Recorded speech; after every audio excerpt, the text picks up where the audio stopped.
that if I had questions, I'd go knock on a professor's door. I could go knock on my advisor's door and they knew who I was. We also currently have over 80 majors and minors at the school and different pre-professional programs. I think it's important to know, for students to know, you don't have to know what you want to major in when you get to Simpson. And currently, almost 50% of our students coming in at Simpson are still undecided on what they want to major in. For example, I came to Simpson thinking I was going to be a broadcaster.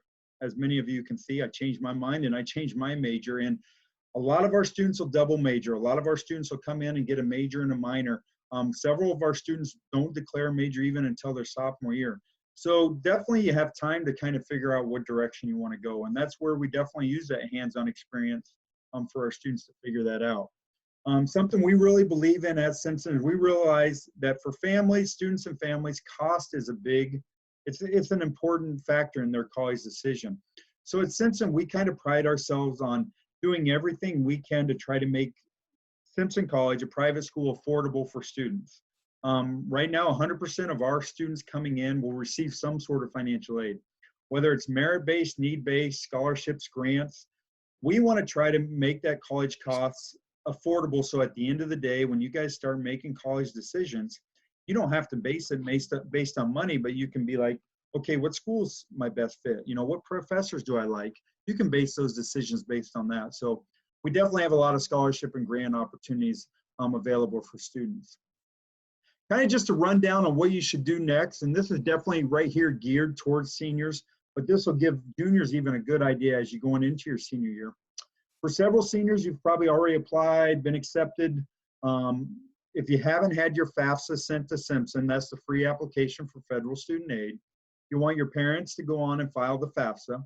That's going to give us an opportunity to know what kind of federal, state money you may be eligible for, so we can put together a financial aid award for you.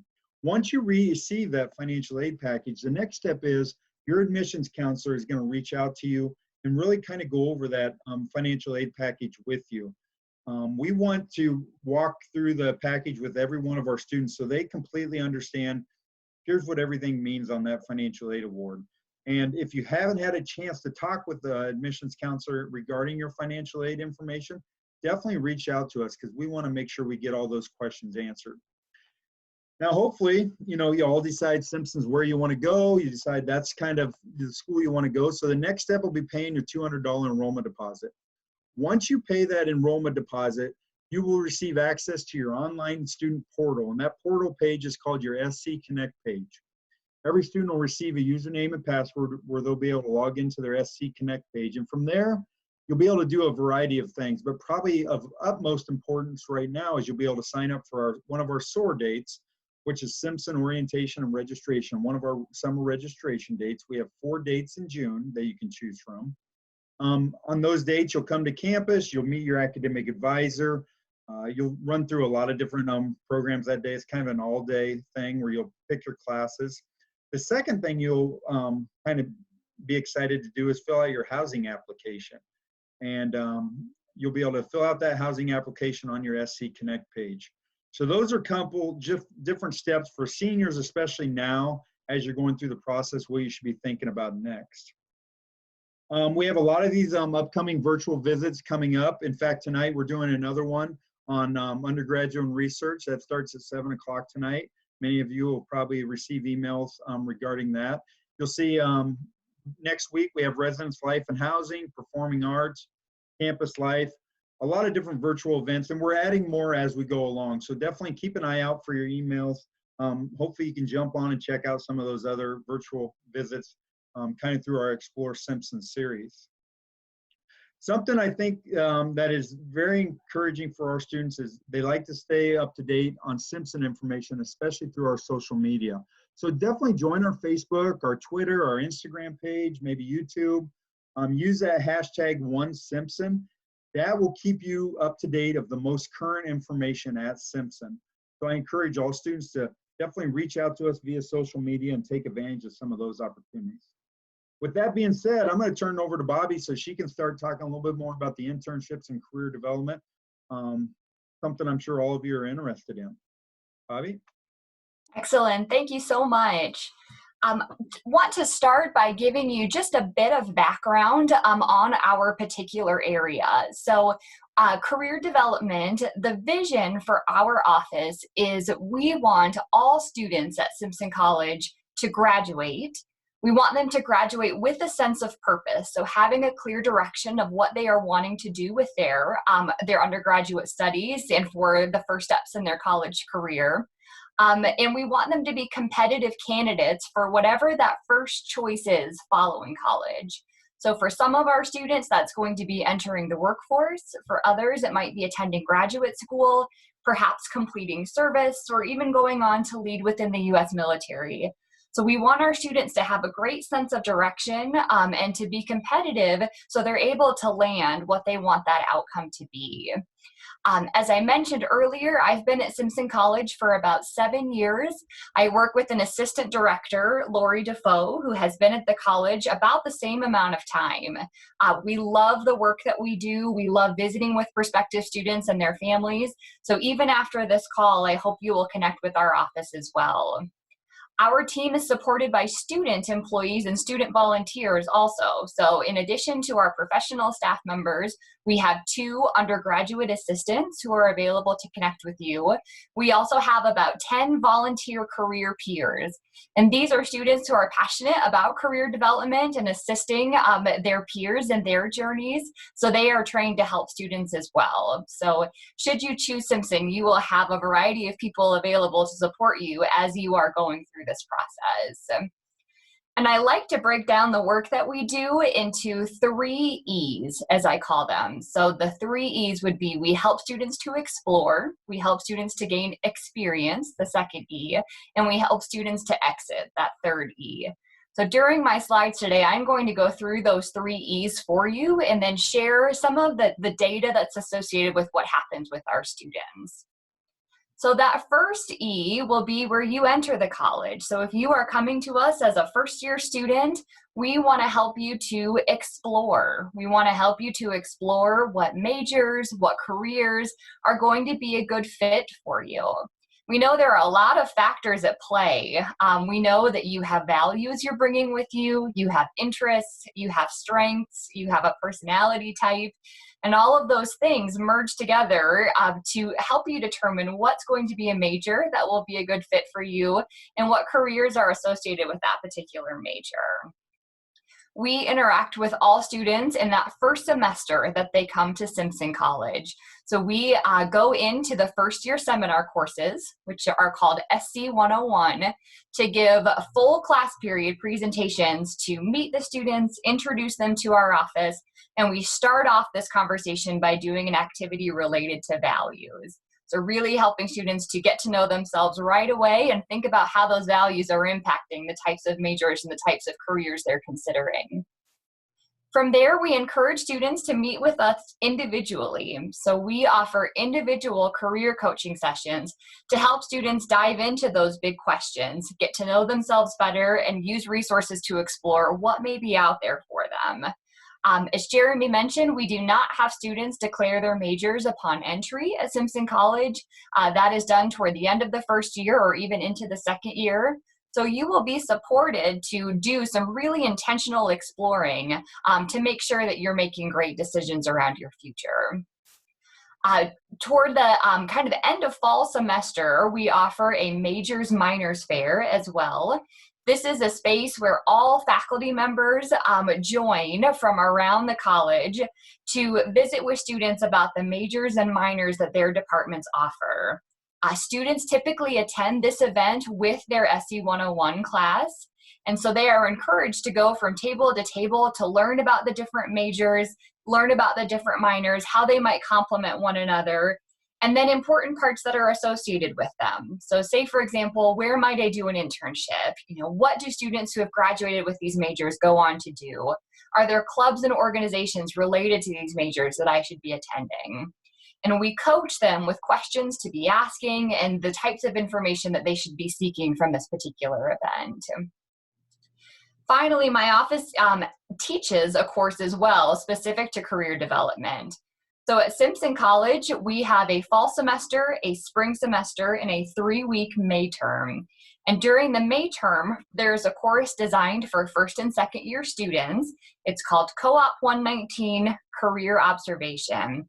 And during this course, students do a deep dive into that self-exploration. They connect with employers, and they do some preparation work for their sophomore and their junior year. Typically, this course has a 40-hour job shadow component.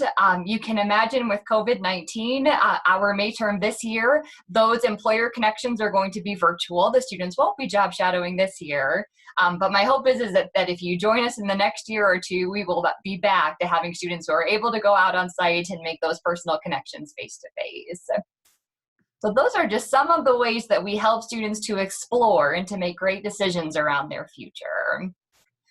Once our students have had the opportunity to know the direction that they're headed and they're ready to start going out and getting some experience, we want to support them in making sure they're developing practical skills, building their professional networks, and really gaining exposure to the career fields that are out there for them. The way that my office supports that in particular is supporting internships.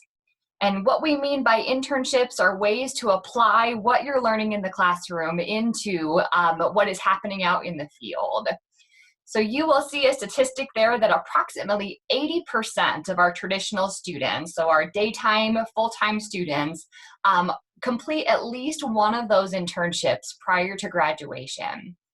And the way that we make that possible is, one, we allow students to earn academic credit for their internships. Students can both be paid by the employer for an internship and earn academic credit at the same time, which is a big win-win. Students can earn up to a full semester, so 16 credits worth of internship by the time they graduate.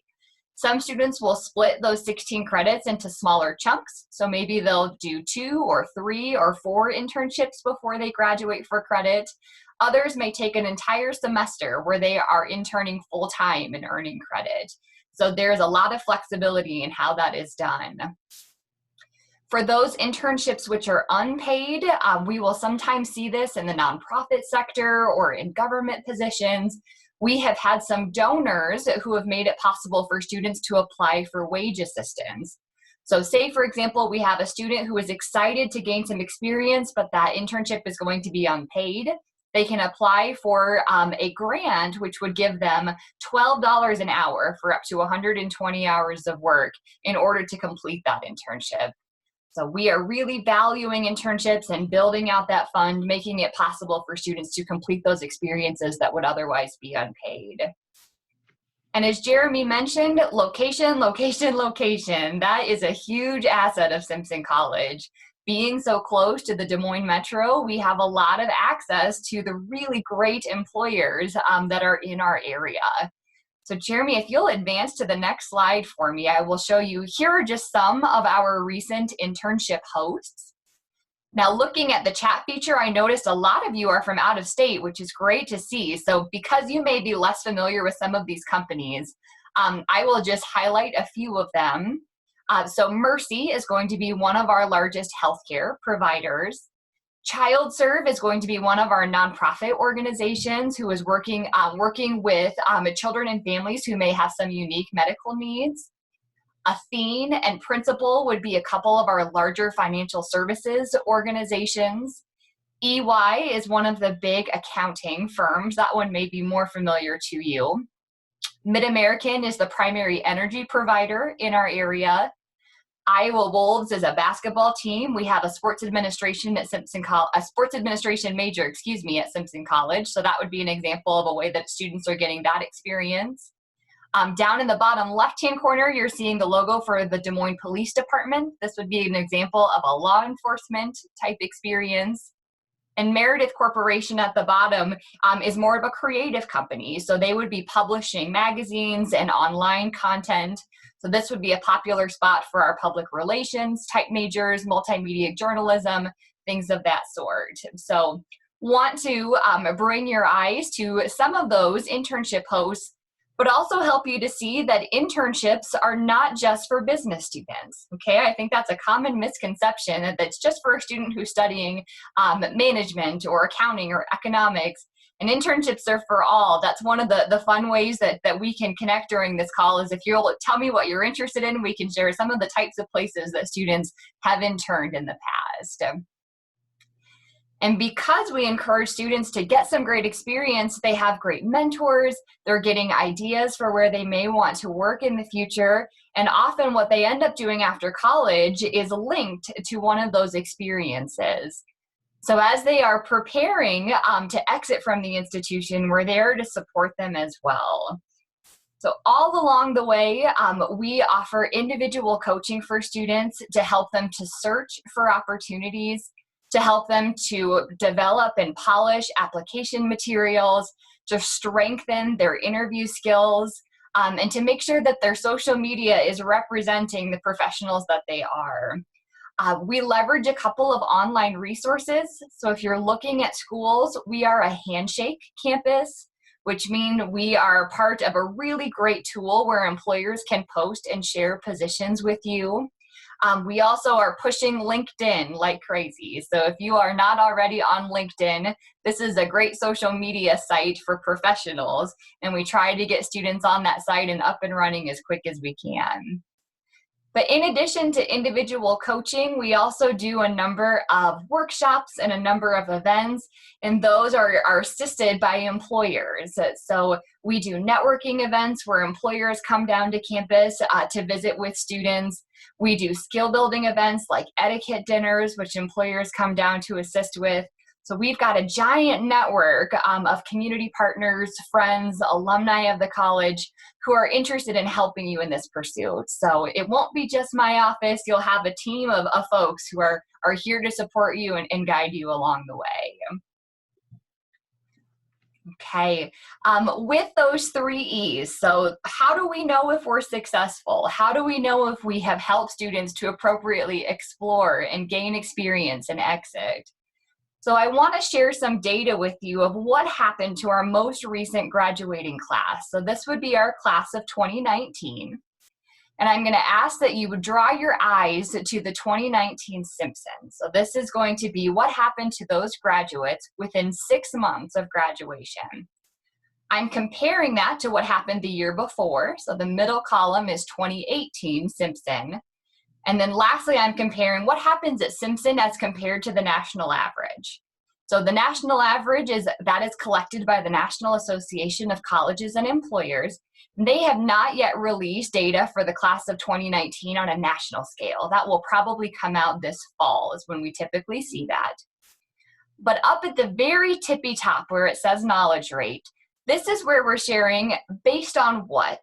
Okay, so our numbers are based on 97% of our graduates. This means we were able to connect with 97% of the students who graduated by survey, by email, by LinkedIn, by text, making sure that we're finding out what has happened to them.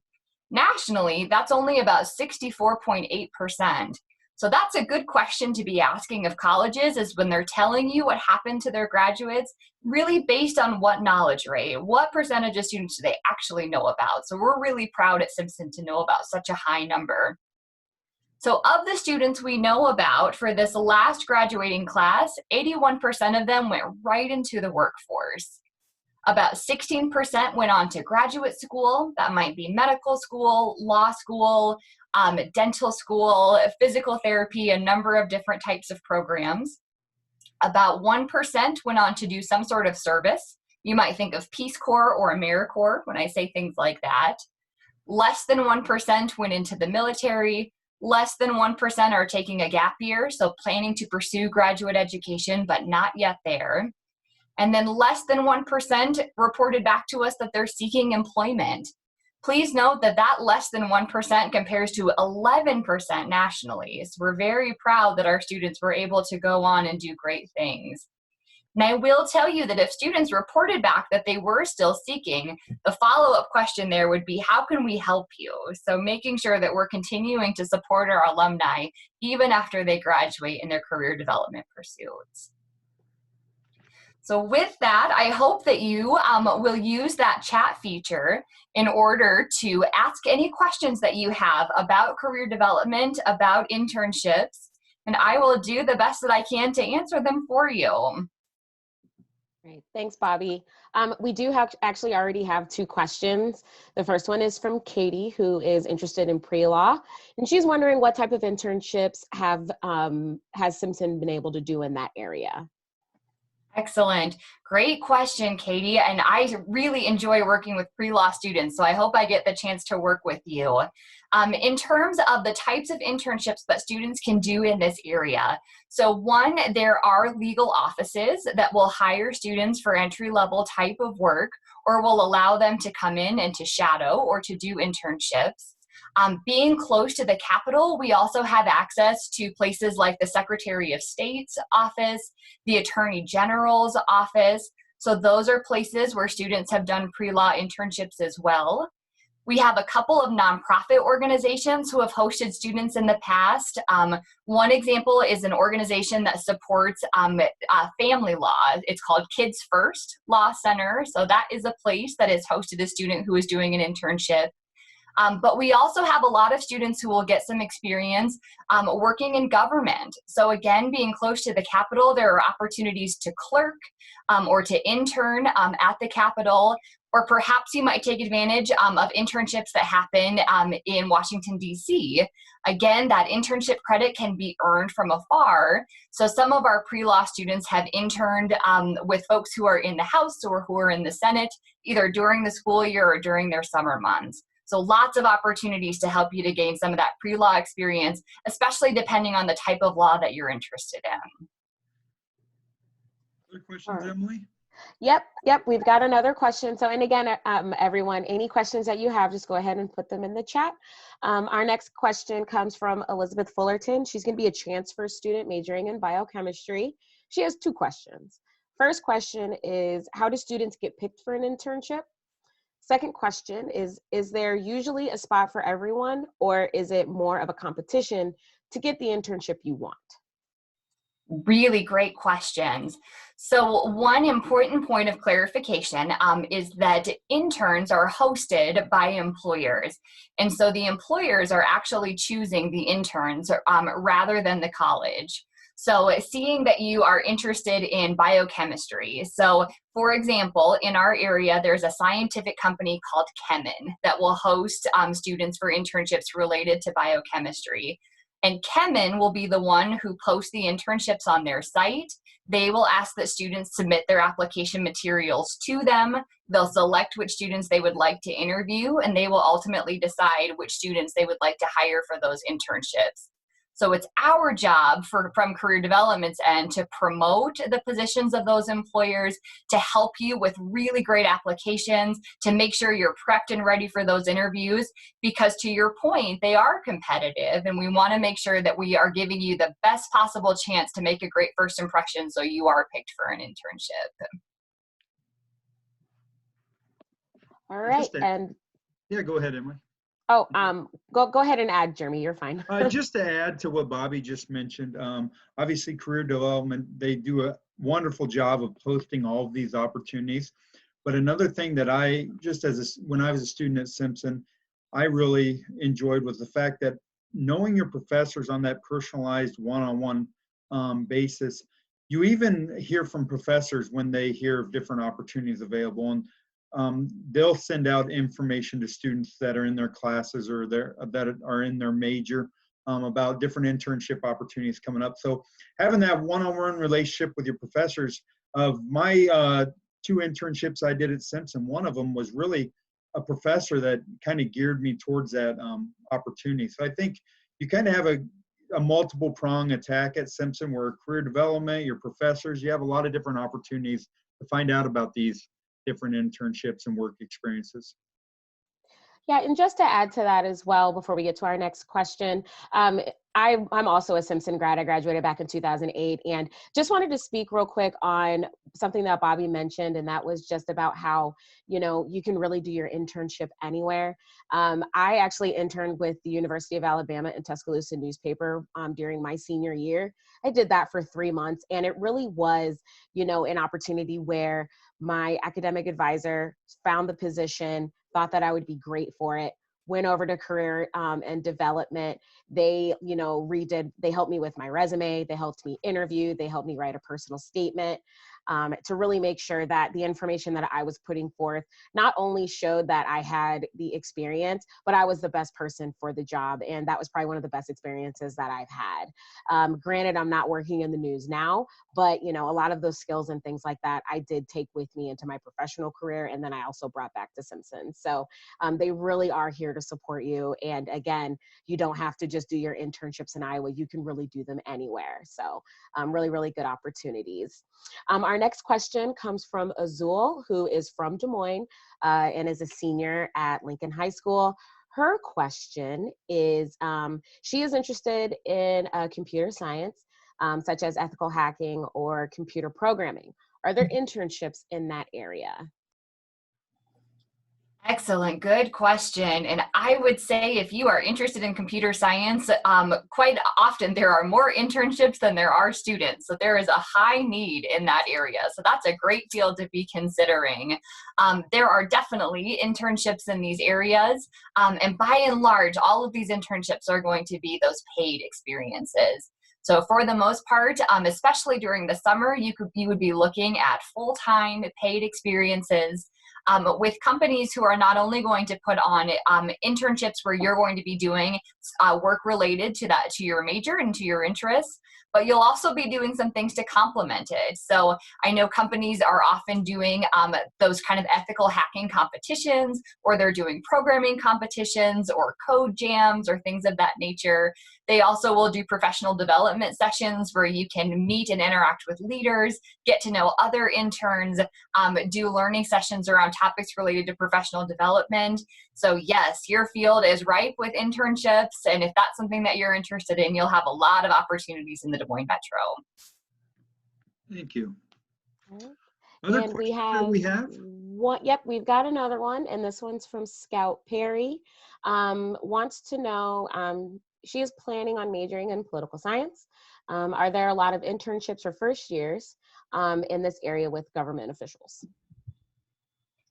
Great question. So just looking at political science specifically, definitely lots of opportunities, especially depending on the campaign cycle we're in too. So earlier I mentioned actually interning with representatives when they're in session, but there's also opportunities to intern with folks as they are going through campaigns. That's a very popular option for our students. When you say first year specifically, so I'm going to answer that in a couple of ways. So as you saw, there are some building blocks in that career development. So as a first year student, as you are building those strong academic habits and you are really getting those strong routines underneath of you, you may not want to take on an internship just yet. But you may want to go out and job shadow. You know, you may want to take a May-term course, which introduces you to some of the fields, some of the careers related to political science. You may want to work with us to set up some coffees or some informational interviews with folks who are working in political science in order to start building your network. That way, when you feel like you've got a really strong handle on your academics and you're ready to take on an internship, you'll be able to do so. So are we going to stop you from doing an internship as a first-year student? Absolutely not.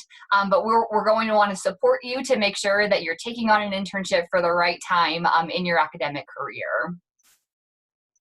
Thank you, Bobbi. Well, I just wanted to remind everyone that if you have other questions, whether it be later today or come in the next coming weeks, definitely reach out to your admissions counselors. You can always reach out to Bobbi on our website, shoot her an email. She'd love to answer those questions and, you know, want to get all of those answered. Before I jump off, Emily, any other questions? Yeah, we have one more. What is the percentage regarding interactive media on internships and what types of internships are usually offered with interactive media. And this is from Massimo, a senior at Des Moines North High School. Excellent. I do not have a specific percentage related to interactive media internships. And Massimo, that might be a space for you to clarify the type of percentage you're looking for. So that might be something you and I can follow up individually on in conversation. Interactive media is a newer major at Simpson College, so we're just starting to see students who are graduating with degrees in that area. But when we think of interactive media, there are components of that that have to do with digital marketing and digital design. So there's a really nice blend between computer science, graphic design, and marketing that comes into play there. So the internships are really in those types of areas. Excellent. Well, I want to thank everyone for joining us today. I hope all of you get an opportunity to check out another one of our Explore Simpson series, and I want to thank Bobbi for joining us. One last mention I would just like to put in is definitely stay connected with us. Check out all of our different social media opportunities, hashtag #OneSimpson. We'd love to, catch up with everyone and answer all of their questions. So hope everyone has a great day, and thank you.